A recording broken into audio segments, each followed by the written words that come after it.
Hi, நான் Kirubakaran Rajendran. Welcome to grow Tamil channel. இந்த வீடியோவில் நம்ம போலிங்கர் பேண்ட் பற்றி பார்க்க போகிறோம். ஸோ யூஸ்வலாகவே போலிங்கர் பேண்ட்னா அது ஒரு மீன் ரிவர்ஷன் ட்ரெயினிங்காக தான் யூஸ் பண்ணுவாங்க. ஃபார் அன் எக்ஸாம்பிள், போலிங்கர் பேண்டில் ஒரு 3 லைன் இருக்கும். Upper line, middle line, lower line. So யூஸ்வலாக நீங்கள் மோஸ்ட் ஆஃப் த டைம் படித்தது என்னென்னா, அப்பர் லைனை தாண்டி மார்க்கெட் மேலே போகும்போது மோஸ்ட்டாக அது ரிவர்சல் ஆகிறதுக்கு வாய்ப்பு இருக்குது.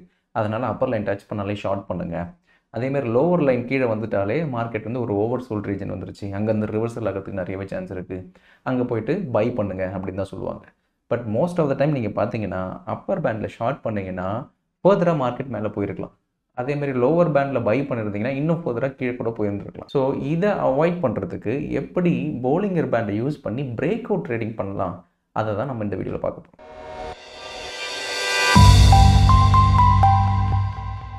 ஸோ இந்த சார்ட் நம்ம இப்போ பார்த்துட்டு இருக்கிறது பார்த்தீங்கன்னா நிஃப்டி வீக்லி சார்ட். ஸோ இந்த நிஃப்டி வீக்லி சார்ட்டில் ஃபஸ்ட் நம்ம ஒரு போலிங்கர் பேண்ட் அப்ளை பண்ணுவோம். ஸோ போலிங்கர் அப்படின்னு டைப் பண்ணிங்கனாலே வந்துடும். ஸோ ஃபஸ்ட் பேண்ட், அந்த போலிங்கர் பேண்ட்ஸ் அதை செலக்ட் பண்ணுங்கள். செலக்ட் பண்ணிக்கிட்டிங்கன்னா ஓவராலாக இந்த போலிங்கர் பேண்டோட டிஃபால்ட் செட்டிங்ஸ் எனேபிள் ஆயிடும். ஸோ டிஃபால்ட் செட்டிங்ஸ் என்னென்னா, இதை கிளிக் பண்ணிங்கனாலே தெரியும். ஸோ 20 பீரியட் மூவிங் ஆவரேஜ், அந்த நடுவில் இருக்க லைன் இருக்கு இல்லையா, அதுதான் அந்த 20 period moving average. So which means weekly time ஃப்ரேமில் போட்டிங்கன்னா 20 வீக் மூவிங் ஆவரேஜ் அண்ட் அதோட மல்டிப்ளையர் பார்த்தீங்கன்னா 2. ஸோ அப்படின்னா 20 into 2 டைம்ஸ் அந்த அப்பர் சைட், 20 into 2 டைம்ஸ் அந்த லோவர் சைட். அதுதான் வந்து upper Bollinger band, lower Bollinger band. So once நீங்கள் இந்த செட்டிங்ஸ் போட்டுட்டாலே தெரியும். எப்போவுமே போலிங்கர் பேண்ட் வந்து ரப்பர் பேண்ட் மாதிரி, எவ்வளோக்கு எவ்வளோ எக்ஸ்பேண்ட் ஆகுதோ அவ்வளோக்கு எவ்வளோ திருப்பி நார்மல் ஆயிரும். எக்ஸ்பேண்ட் ஆகும், நார்மல் ஆகும். ஸோ அப்படி தான் ஓவரால் போலிங்கர் பேண்டோட மூவ்மெண்ட்டே இருக்கும். ஸோ நம்ம நிறைய டைம் போலிங்கர் பேண்டை படித்தது வரைக்கும் எப்படி இருக்குன்னா, சேம் போலிங்கர் பேண்ட் இந்த மாதிரி மார்க்கெட் கீழே வருது. ஸோ எப்பப்பெல்லாம் இந்த மாதிரி கீழே க்ளோஸ் ஆகுதோ அப்போ வந்து அது ஃபர்தராக மேலே போகும் அப்படின்னு சொல்லுவாங்க. பட் பார்த்தீங்கன்னா அதுக்கப்புறம் அங்கேருந்து இன்னும் ஃபர்தராக கீழே இறங்கிடும். அதே தான் ஒன்ஸ் மார்க்கெட்டு போலிங்கர் பேண்டோட அப்பர் வேல்யூ டச் ஆகிடுச்சுன்னா ஃபர்தராக ரிவர்சல் ஆகும்னு சொல்லுவாங்க. பட் பார்த்தீங்கன்னா அந்த அப் ட்ரெண்ட் கண்டினியூ ஆகும். So most of the time நம்ம போலிங்கர் பேண்டில் ஃபேஸ் பண்ணுற இஷ்யூ இதுதான். ஸோ இந்த இஷ்யூவை நம்ம எப்படி அவாய்ட் பண்ணுறது, எப்படி நம்ம பிரேக் அவுட் ட்ரேடிங்கை இந்த போலிங்கர் பேண்ட் யூஸ் பண்ணி ட்ரேட் பண்ணுறது, அதை தான் இப்போ பார்க்க போகிறோம். ஸோ மார்க்கெட்டை பொறுத்த வரைக்கும் கான்ட்ராக்ஷன், எக்ஸ்பேன்ஷன் சொல்லுவாங்க. ஸோ எவ்வளோக்கு எவ்வளோ மார்க்கெட் கான்ட்ராக்ட் ஆகுதோ, சுருங்கிக்கிட்டே போதோ அவ்வளோக்கு எவ்வளோ எக்ஸ்பேண்ட் ஆகிறதுக்கு சான்ஸ் இருக்குது. அதுதான் பேசிக் கான்செப்ட். ஸோ எப்போவுமே நீங்கள் பார்த்தீங்கன்னா இந்த ஓவரால் போலிங்கர் பேண்டோட ஸ்ட்ரக்சர் பார்த்தீங்கன்னா எப்பப்பெல்லாம் இந்த மாதிரி கான்ட்ராக்ட் ஆகி சின்னதாக வருதோ அப்போல்லாம் பெருசாக இந்த மாதிரி எக்ஸ்பேண்ட் ஆகிறதுக்கு வாய்ப்பு இருக்கும். ஸோ நம்ம ஃபோக்கஸ் பண்ண போகிறது எப்படின்னா, இந்த பர்டிகுலர் ஸ்டாக்லாம் கான்ட்ராக்ஷன் ஃபேஸில் இருக்குது, அது அங்கேருந்து எப்போ எக்ஸ்பென்ஷன் ஃபேஸ்க்கு ஸ்டார்ட் ஆகுதோ அப்போ நம்ம என்டர் ஆக போகிறோம். ஸோ இப்போ நான் ஒரு எக்ஸாம்பிளோட உங்களுக்கு எக்ஸ்பிளைன் பண்ணுறேன். ஸோ இப்போ நீங்கள் பார்த்துட்டு இருக்க chart Tata investment corporation. So இதில் நான் 5 மினிட்ஸ் டைம் ஃப்ரேம் அப்ளை பண்ணியிருக்கேன். ஸோ இந்த 5 மினிட்ஸ் டைம் ஃப்ரேமில் அப்ளை பண்ணும்போது உங்களுக்கு கிளியராக தெரியுது இந்த பர்டிகுலர் ஸ்டாக் கம்ப்ளீட்டாக ஒரு ரேஞ்ச் பவுண்ட் மூவில் for a prolonged period of time இருந்திருக்கு. ஸோ இங்கே பார்த்தீங்கன்னா ஃப்ரம் இந்த டைம், இந்த ஃபேஸ்லேருந்து இந்த phase, so almost for 2 to 3 days இந்த ஒரு டைட் ரேஞ்சில் ட்ரேட் ஆகிட்டு இருக்கு. அது வந்து மேலேயும் போகல, கீழேயும் வரல, வெரி மினிமல் ரேஞ்ச். ஸோ அப்படி இருக்கும்போது நான் முன்னாடியே சொன்ன மாதிரி மார்க்கெட் கான்ட்ராக்ஷன், எக்ஸ்பேன்ஷன் அந்த மோடில் போகும். ஸோ பயங்கரமாக கான்ட்ராக்ட் ஆகும்போது பயங்கரமாக எக்ஸ்பேண்ட் ஆகிறதுக்கு சான்ஸ் இருக்குது. ஸோ நீங்கள் என்ன பண்ணலான்னா, இந்த பர்டிகுலர் பிரேக் அவுட்டுக்கு இந்த ஓவரால் ட்ரையாங்கிள் நீங்கள் மார்க் பண்ணுங்கள். ஸோ எவ்வளோ பீரியடுக்கு இது இந்த மாதிரி கான்ட்ராக்ஷன் ஃபேஸில் இருக்குது பண்ணிவிட்டு அந்த பீரியடோட இந்த ஹை மூவ்மெண்ட் இருக்கு இல்லையா, ஸோ ஒன்ஸ் அந்த ஹை மூவ்மெண்ட்டை எப்போ அது கிராஸ் ஆகுதுன்னு பாருங்கள். கரெக்டாக இதுதான் அந்த பீரியடோட ஹை. இந்த ஹையை கரெக்டாக இந்த இடத்துல கிராஸ் ஆகிருக்கு. ஸோ கிராஸ் ஆகும்போது நம்ம கரெக்டாக இந்த இடத்துல என்டர் பண்ணுவோம். ஸோ என்டர் பண்ணும்போது இது பிரேக் அவுட் ட்ரேடிங்காக என்டர் பண்ணிவிடுவோம். ஸோ டோட்டலாக பார்த்தீங்கன்னா நம்ம என்டர் பண்ண ஜோன் 3340. ஸோ அதில் என்டர் ஆகிட்டு கம்ப்ளீட்டாக வித்தின் நெக்ஸ்ட் ஃபியூ டேஸ் பார்த்தீங்கன்னா ஹியூஜ் மூமெண்டம். ஸோ அப்படியே ஃப்ரம் 3300லேருந்து ஆல்மோஸ்ட் 4500 வரைக்கும் போயிடுச்சு.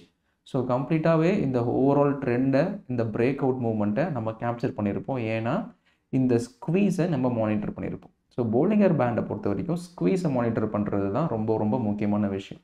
எப்போல்லாம் இந்த மாதிரி ஒரு ஸ்குவீஸ் நடக்குதோ அப்போல்லாம் அந்த ஸ்குவீஸ்லேருந்து வெளியே வந்து மார்க்கெட் பெரிய மூவ்மெண்ட் கொடுக்கும். ஸோ அந்த ஸ்குவீஸோட பிரேக் அவுட்டோட ஹை பாயிண்ட் எங்கன்னு பார்த்துட்டு அந்த ஹைக்கு கிராஸ் பண்ணி மேலே போகும்போது நம்ம என்டர் பண்ணோம். ஸோ இதேமாதிரி இன்னொரு எக்ஸாம்பிள் தான் ஏஜிஎஸ் ஸ்டாக். இந்த ஸ்டாக் பார்த்திங்கன்னா அதே மாதிரி கம்ப்ளீட் நேரோ ரேஞ்சில் இருக்குது. ஸோ இங்கேருந்து இந்த பீரியட் வரைக்கும் கம்ப்ளீட் நேரோ ரேஞ்சில் இருக்குது. ஸோ இந்த பீரியடோட ஹையை எப்போ கிராஸ் பண்ணி மேலே போதும். ஸோ இதுதான் ஹை பாயிண்ட். ஸோ இந்த ஹை பாயிண்ட் எங்கேன்னு பாருங்கள். கரெக்டாக இந்த ஹை பாயிண்ட்டை கிராஸ் பண்ணி பிரேக் பண்ணி எப்போ போகுதோ அப்போ என்டர் பண்ணும். ஸோ நம்ம முன்னாடியே பார்த்த மாதிரி கரெக்டாக இந்த இடத்துல பிரேக் அவுட் ஆகிருக்கு. ஸோ நம்ம இங்கே என்டர் பண்ணுவோம். ஸோ ஆல்மோஸ்ட் 64 rupees நம்ம என்டர் பண்ணியிருப்போம். என்ட்ரு பண்ணிவிட்டு கம்ப்ளீட் அந்த ட்ரெண்டை ரைட் பண்ணியிருப்போம். ஸோ 64லேருந்து ஆல்மோஸ்ட் 100 கிட்ட போயிடுச்சு. ஸோ இப்போ நம்ம எப்போ எக்ஸிட் பண்ணலாம்னா, இனிஷியலாக நீங்கள் என்ட்ரு பண்ணும்போது இந்த லோவர் போலிங்கர் பேண்டை ஸ்டாப் லாஸாக வச்சுக்கோங்க. வச்சுட்டு அப்படியே நீங்கள் கம்ப்ளீட்டாகவே ட்ரையல் பண்ணிட்டே போகலாம். எப்போ ஃபைனலாக அந்த லோவர் போலிங்கர் பேண்டுக்கு கீழே வருதோ அப்போ நீங்கள் எக்ஸிட் பண்ணலாம். ஸோ ஃபார் எக்ஸாம்பிள் கரெக்டாக எந்த ஜோன் இந்த இடத்துல லோவர் போலிங்கர் பேண்டு கீழே க்ளோஸ் ஆயிருக்குன்னா நீங்கள் இங்கே எக்ஸிட் பண்ணலாம். ஸோ ஆல்மோஸ்ட் 90 ரூபீஸில் எக்ஸிட் பண்ணலாம். இல்லை எனக்கு வந்து ரொம்ப டைட் ஸ்டாப் லாஸ் வேணும்னா நீங்கள் மிடில் இருக்கிற அந்த மூவிங் ஆவரேஜ் கூட யூஸ் பண்ணலாம். பட் சம்டைம்ஸ் அது ஏர்லியராகவே எக்ஸிட் கொடுத்துரும். ஃபார் எக்ஸாம்பிள் இந்த இடத்துல கூட அது எக்ஸிட் கொடுத்துருக்கலாம். ஸோ நீங்கள் 2 டார்கெட்டாக யூஸ் பண்ணோன்னா ஃபஸ்ட்டு டார்கெட் இங்கே எக்ஸிட் பண்ணிவிட்டு இன்னொரு டார்கெட்டை இந்த மூவிங் ஆவரேஜ் கீழே க்ளோஸ் பண்ணும்போது. ஸோ நீங்கள் பெரிய ட்ரெண்டை ரைட் பண்ணோன்னா எப்போவுமே ஒரு வைடர் ஸ்டாப் லாஸ் வைக்கணும். ஸோ வைடர் ஸ்டாப் லாஸ் வைக்கணும்னா நீங்கள் லோவர் போலிங்கர் பேண்டை தான் நீங்கள் ஸ்டாப் லாஸாக வச்சுட்டு ட்ரையல் பண்ணணும். அண்ட் செகண்ட் திங், இப்போ நம்ம யூஸ் பண்ணிட்டு இருக்க சார்ட் பார்த்தீங்கன்னா 30 minutes time frame chart. So ஏர்லியராக சொன்ன எக்ஸாம்பிள் 5 மினிட்ஸ். ஸோ நீங்கள் கொஞ்சம் கொஞ்சமாக ஹையர் டைம் ஃப்ரேம் போக பெரிய ட்ரெண்டை ஈஸியாக கேப்சர் பண்ணலாம். இப்போ நெக்ஸ்ட் எக்ஸாம்பிள் பார்த்தீங்கன்னா IRFC டெய்லி டைம் ஃப்ரேமில் பார்க்குறோம். ஸோ சிமிலர் அதே நீங்கள் ரெக்டாங்கிள் பேட்டர்ன் எடுத்துக்கோங்க. எப்போ அந்த ரேஞ்ச் ஸ்குவீஸ்லேருந்து பிரேக் அவுட் ஆகி எப்போ மேலே போகுதுன்னு பாருங்கள். ஸோ கம்ப்ளீட்டாகவே இந்த பீரியட் ஃபுல்லாகவே டைட் ரேஞ்சில் இருந்தது. அண்ட் போலிங்கர் பேண்டும் பார்த்தீங்கன்னா ரொம்ப மினிமல் ரேஞ்சில் தான் இருந்தது, எக்ஸ்பேண்டே ஆகலை.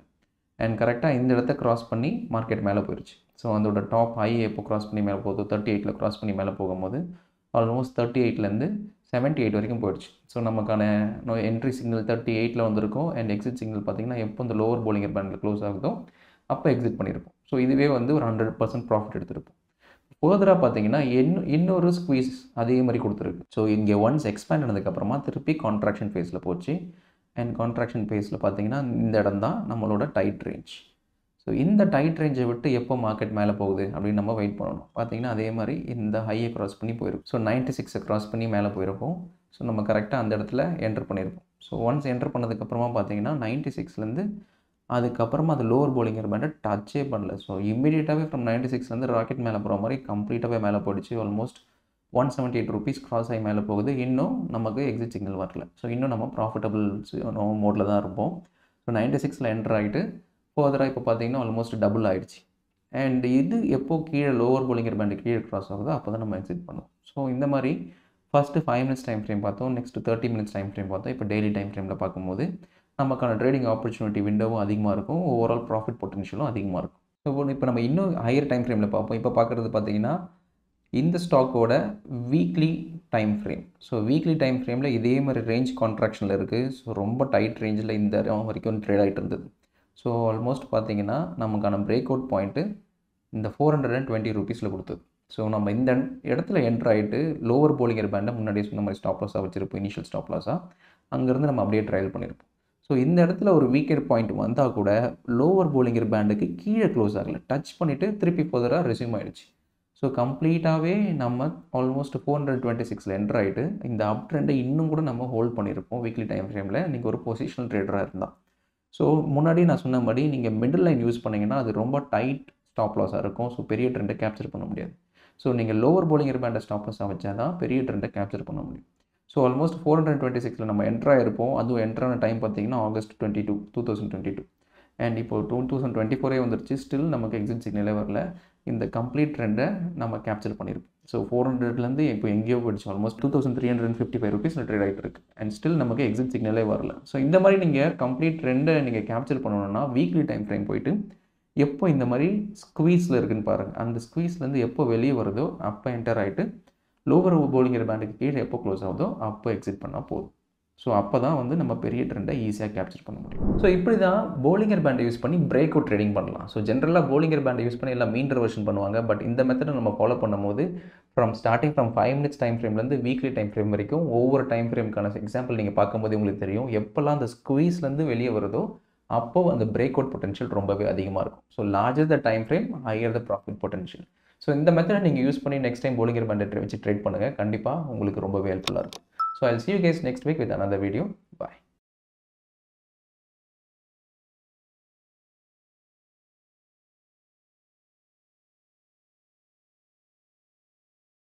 Investment in securities market are subject to market risks. Read all the related documents carefully before investing. Please read the risk disclosure documents carefully before investing in equity shares, derivatives, mutual fund, and or other instruments traded on the stock exchanges.